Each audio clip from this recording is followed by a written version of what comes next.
Hello dear friends, welcome back to my channel. എല്ലാവർക്കും സുഖമാണെന്ന് വിശ്വസിക്കുന്നു. ഞാനിന്നിവിടെ ഒരു ചെമ്മീൻ റോസ്റ്റാണ് തയ്യാറാക്കാൻ പോകുന്നത്. അതിന് വേണ്ടിയിട്ട് ഞാൻ 2 ചെറിയ സവാളയും 4-5 ചുവന്നുള്ളി, 3-4 അല്ലി വെളുത്തുള്ളി, ഒരു ചെറിയ കഷ്ണം ഇഞ്ചി, 2 പച്ചമുളക്, ഇതെല്ലാം കൂടിയിട്ട് ഞാൻ വഴറ്റിക്കൊണ്ടിരിക്കുകയാണ് കേട്ടോ.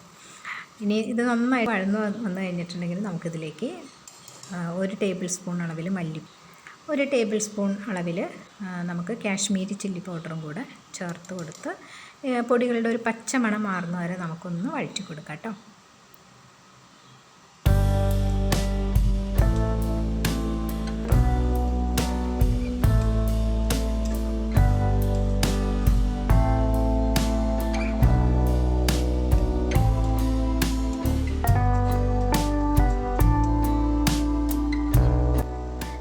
ഇനി ഞാനിതിലേക്ക് ഒരു 1/4 ടേബിൾ സ്പൂൺ അളവിൽ കുരുമുളക് പൊടി ചേർത്ത് കൊടുക്കാം കേട്ടോ. കുരുമുളക് പൊടി എരിവിനനുസരിച്ചിട്ടൊക്കെ ചേർത്ത് കൊടുക്കുക കേട്ടോ. അതിന് ശേഷം കുരുമുളക് പൊടിയും കൂടെ ചേർത്ത് കൊടുത്ത് ഒന്നുകൂടെ നമുക്കിത് മൂപ്പിച്ചെടുക്കാം.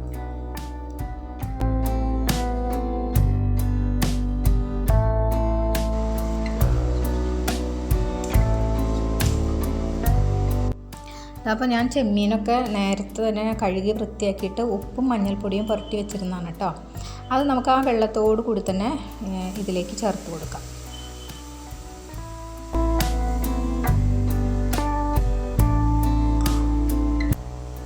ഇനി നമുക്ക് ഈ ചെമ്മീനും മസാലയും കൂടെ നന്നായിട്ടൊന്ന് യോജിപ്പിച്ച് കൊടുക്കാം കേട്ടോ.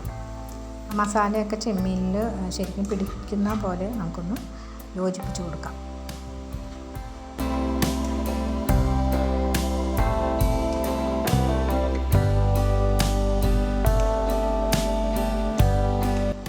ഇനി നമുക്ക് പാത്രത്തിലേക്ക് കുറച്ച് വെള്ളം ഒഴിച്ച് അരപ്പൊന്ന് നന്നായിട്ട് കലക്കി ഇതിൻ്റെ അകത്തേക്ക് ചേർത്ത് കൊടുക്കാം. ഇനി ഇതിലേക്ക് വെള്ളം ചേർത്ത് കൊടുക്കേണ്ടതുണ്ട് കേട്ടോ. ഞാനിപ്പോൾ ഇത് കുറച്ച് വെള്ളം ചേർത്തിട്ട് ഒന്നും കൂടെ ഈ മസാലകൾ ചെമ്മീനിൽ ഒന്ന് യോജിപ്പിച്ച് കിട്ടാൻ വേണ്ടിയിട്ടാണ് കേട്ടോ.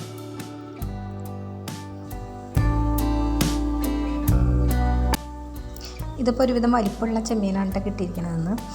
ഇനി നമുക്ക് ഈ ചെമ്മീനിലേക്ക് പുളിക്ക് വേണ്ടിയിട്ട് ഒരു ചെറിയ തക്കാളി ചെറുതായിട്ട് അരിഞ്ഞത് ചേർത്ത് കൊടുക്കാം. ഇനി 2-3 ചെറിയ കഷ്ണം കുടംപുളി കൂടെ ചേർത്ത് കൊടുക്കാം. അതായത് കുടംപുളി ചേർക്കണം എന്തിനാണെന്ന് വെച്ചാൽ ചെമ്മീനൊക്കെ ഒരു മധുര രസമുണ്ട്.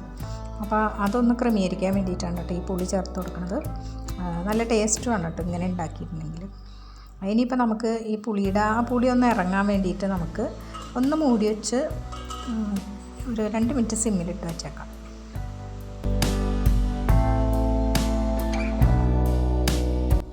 ഇതപ്പോൾ 2 മിനിറ്റൊക്കെ കഴിഞ്ഞിട്ടുണ്ട്. 2 മിനിറ്റ് കഴിഞ്ഞപ്പോഴത്തേനും ഞാൻ ആ മൂടിയൊക്കെ തുറന്ന് ഒരിത്തിരി വെള്ളം കൂടി ചേർത്ത് കൊടുത്തിട്ടുണ്ട് കേട്ടോ. ആ തക്കാളി ഒന്ന് വെന്തുടയാൻ വേണ്ടിയിട്ടാണ് കേട്ടോ പെട്ടെന്ന്. അതപ്പോൾ തക്കാളി വേണമെങ്കിൽ നിങ്ങൾക്ക് വഴറ്റിയൊക്കെ ചേർക്കാം. ഞാനിപ്പോൾ വഴറ്റിയൊന്നും ചേർക്കാൻ നേരമില്ലാത്തതുകൊണ്ടാണ് കേട്ടോ ഞാനിങ്ങനെ ഇട്ടിരിക്കുന്നത്. ഇനി നമുക്കിത് തുറന്ന് വെച്ചിട്ട് ഇതിൻ്റെ വെള്ളം ഒന്ന് വറ്റിച്ചെടുക്കാം. ഇതൊരു 10 മിനിറ്റ് മതി കേട്ടോ ഈ ചെമ്മീൻ വെന്ത് കിട്ടാനായിട്ട്. അപ്പോൾ നല്ല സിമ്മിലിട്ടു. ഇനി നമുക്ക് ഇതൊന്ന് തുറന്ന് വെച്ച് മീഡിയം ഫ്ലെയിമിലിട്ടിട്ട് വെള്ളം ഒന്ന് വറ്റിച്ചെടുക്കാം കേട്ടോ.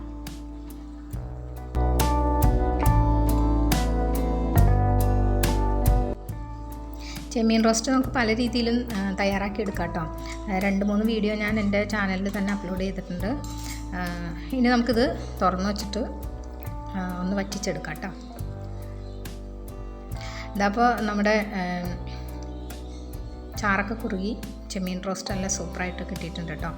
ഇനി നമുക്കിതിലേക്ക് കുറച്ച് ഗരം മസാലപ്പൊടി ചേർത്ത് കൊടുക്കാം, അല്ലെങ്കിൽ പെരുംജീരകപ്പൊടി ചേർത്ത് കൊടുക്കാം. ഏത് ചേർത്ത് കൊടുത്താലും കുഴപ്പമില്ല.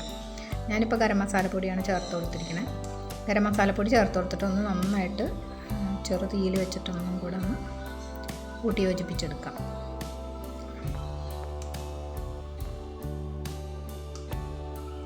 ഇനി ഫൈനലി നമുക്ക് ഇതിൻ്റെ മേലേക്ക് കുറച്ച് പച്ച വെളിച്ചെണ്ണ തൂവിയിട്ട് കുറച്ച് കറിവേപ്പിലയും കൂടെ ചേർത്ത് കൊടുക്കാം കേട്ടോ. ഇനി വറുത്തിടുന്നവർക്കാണെങ്കിൽ വറുത്തിടാം. കറിവേപ്പിലയും കടുകും കറിവേപ്പിലയും മുളകൊക്കെ ചേർത്തിട്ട് വറുത്തിടുകയാണെങ്കിൽ നല്ലതാണ് കേട്ടോ. ഞാനിതിപ്പോൾ ഇങ്ങനെ പച്ച വെളിച്ചെണ്ണ ഒഴിച്ച് പച്ച കറിവേപ്പില ഇട്ട് എടുക്കണം. അതും നല്ലൊരു ടേസ്റ്റാണ്. അപ്പോൾ നമ്മുടെ ചെമ്മീൻ റോസ്റ്റ് ഇവിടെ റെഡി ആയിട്ടുണ്ട്. Thank you for watching my video. മറ്റൊരു വീഡിയോ ആയിട്ട് വരുന്നവരെ എല്ലാവർക്കും ബൈ.